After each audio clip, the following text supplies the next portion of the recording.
আপনি জানেন কি আপনার গবাদি প্রাণীকে সুস্থ রাখার জন্য কয় ধরনের ভ্যাকসিন দিতে হয়? যদি না জানেন থাকেন তাহলে আজকের এই ভিডিওটি দেখুন।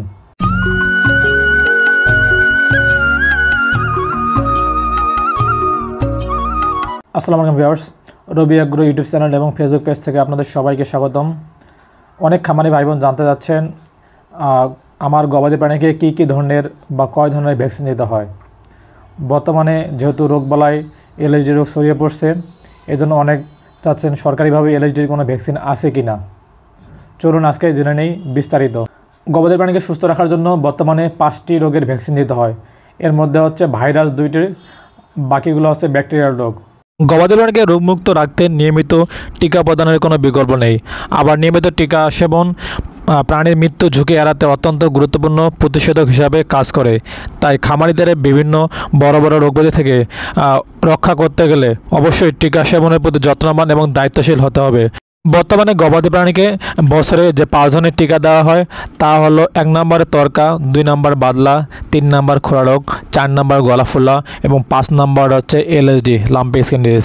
অনেক খামারি ভাই বোন জানতে চাইছেন সরকারিভাবে লাম্পি স্কিন ডিজিজের ভ্যাকসিন আছে কি না। সরাসরি লাম্পি স্কিন ডিজিজের ভ্যাকসিন নাই, তবে গডফক্সের ভ্যাকসিন আছে। আমরা সেটা দিয়ে এলএসডির ভ্যাকসিন দিয়ে গরুকে দিলে সমস্যা হয় না, এই রোগ থেকে পরিত্রাণ পাওয়া যায়। নাই মামার থেকে কানা মামা তো ভালো। তাই যেসব খামারি ভাই বোন খামার করতেছেন কিন্তু খামারে লস খাচ্ছেন, এই টিকাগুলো অবশ্যই দিয়ে নেবেন। এই টিকা দেওয়া থাকলে আপনার গরুর রোগ প্রতিরোধ ক্ষমতা বৃদ্ধি পাবে এবং এই রোগগুলো এই 5 ধরনের রোগ হতে দিবে না। যদি এই 5 ধরনের রোগ না হয় আপনার খামারে, অবশ্যই আপনি খামারে লাভবান হতে পারবেন। তাছাড়া কিন্তু অন্যথায় আপনি খামারে লস করবেন।